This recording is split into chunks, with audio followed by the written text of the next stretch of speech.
Okay, I'll go and get them.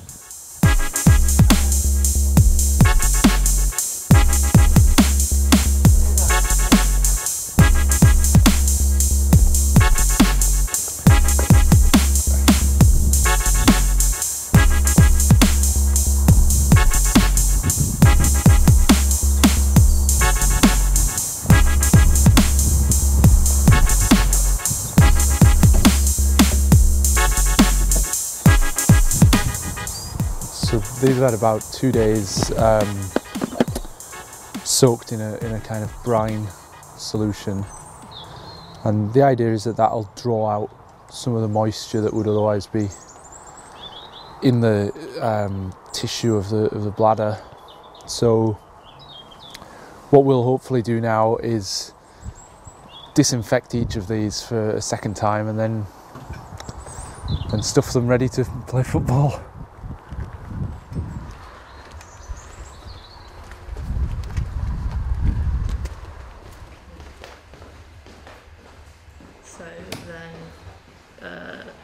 I'm looking forward to the festival. I don't think I've ever been part of a festival of this type before, and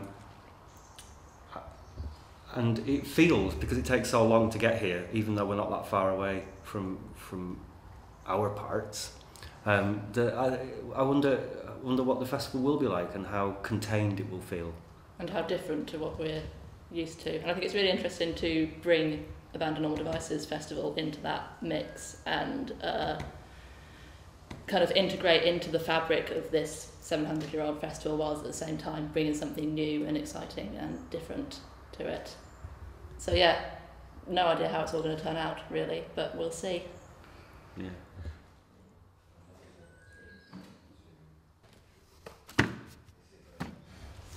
I'm going to sell black apples in the market. Those are the black apples, and they are edible, but they are a bit weird and people might not know what it is about. And I'm playing with these symbols, like the apple as a symbol that is very fixed in our imaginary in the Western societies, like linked to fairy tales, linked to religion. I mean, this image of purity and of a bit of weird offering. It's always like a tricky offering in our myths. And then they are black, which is also a very symbolic color. And then it's just like confronting people with this weird image that is a bit surrealist, a bit fairy tale. I hope it doesn't rain.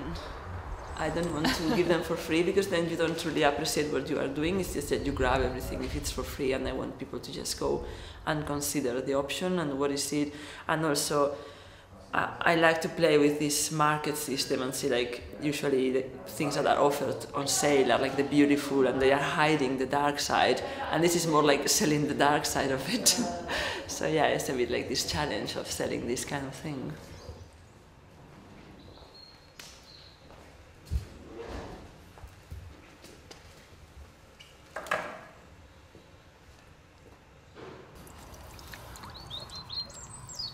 But yeah, the texture of these is, once they've been in there, is completely different. You know, it's like it is like a rubber, you know. What is that stuff there in? That's just water with a lot of salt, you know, with a lot of salt solution in it, and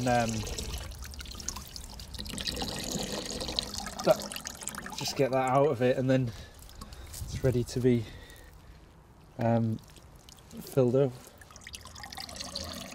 We're sort of literally having a wee there.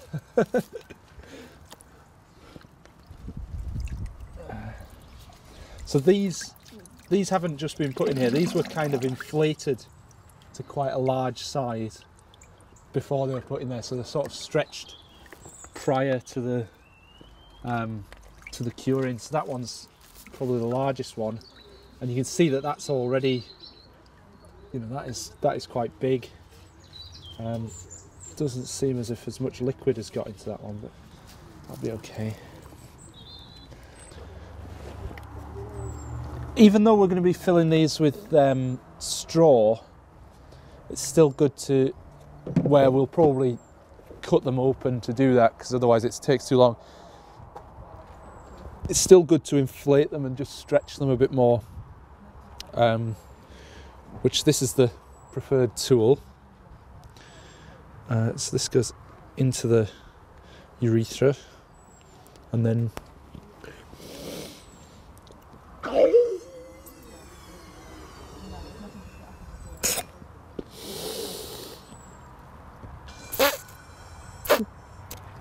so that's not a huge one, but that's basically that's the bladder that children would have probably played with. They would tie that end, and you've got kind of a ball. Because this has been cured for a few days, it's like a kind of a white amber colour, but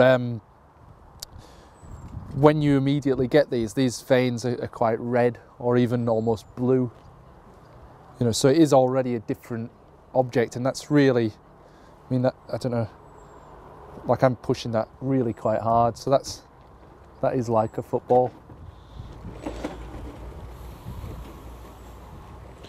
You know, if this was accepted and kind of popular at the crab fair tomorrow, you know, it could be that this is something that they do here for the next, you know, little while.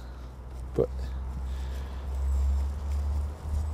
like, we're not doing anything new, but it would just trying out something that we don't do anymore. So this is getting quite full now, this one. So this is the first one. We removed the urethra tube just so that it can be stuffed, and we're going to stitch it up, which is sort of something that came out of the workshop.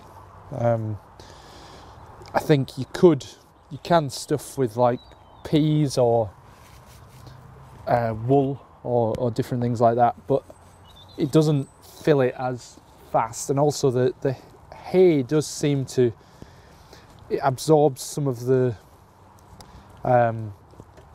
moisture as well, and it sort of it does get into, you know, you can form it quite a bit, and I mean that's really taking on quite a good shape.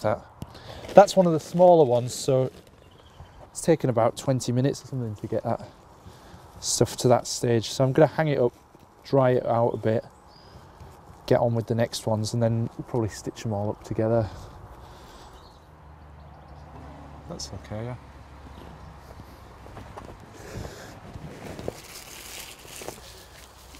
I think once you put the hay with it, it doesn't feel so bad. It's not like a kind of medical thing anymore. It's just like a cooking type thing, isn't it? Yeah. Like there are some Chinese puddings and stuff that they actually fill the bladder and cook it, yeah. Which isn't a million miles from like haggis or something like that. Yeah. When you went back there, are you going to the kitchen? Yes. Gilbert comes through there, but we can always go right. Yeah, okay. So we'll just try and pack up there. So those. We had to move inside because the weather turned a little bit, which is prone to do. And I hope that we'll have a nice sunny day tomorrow, but can't really guarantee that. In terms of progress, we've got 4 balls partially made. You know, they need a little bit more stuffing, and what we're going to do is we're going to stitch them and cover them in the iron ore, and also probably put a ribbon around them. And we're hoping to make another 4 as well. So I'm going to be popping out for a little bit now, and then when I come back, get on to making some more. But it's been a really productive morning, and you know, this one's huge, and that's nearly size 5 football. So yeah.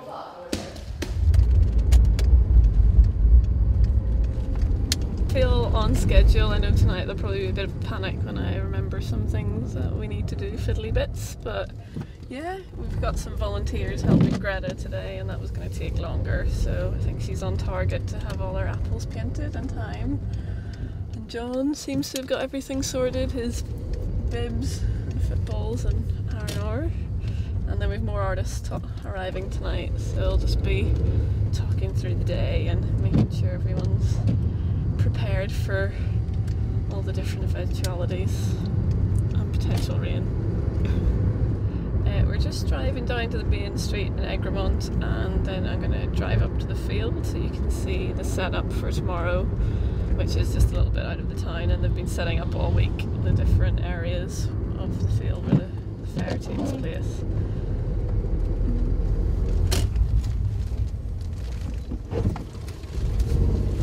So this is the main field, this is the arena where all the sports events happening, where the Pigs Bladder Football will be taking place. I've already marked out a grid there, and then there's marquees up along the top and all across the field. There's fly fishing in this corner, there'll be some ferret racing and equestrian shows, and I think dog shows as well at the top too, and then different tents with arts and crafts, and yeah. So it should be interesting to see what it looks like tomorrow.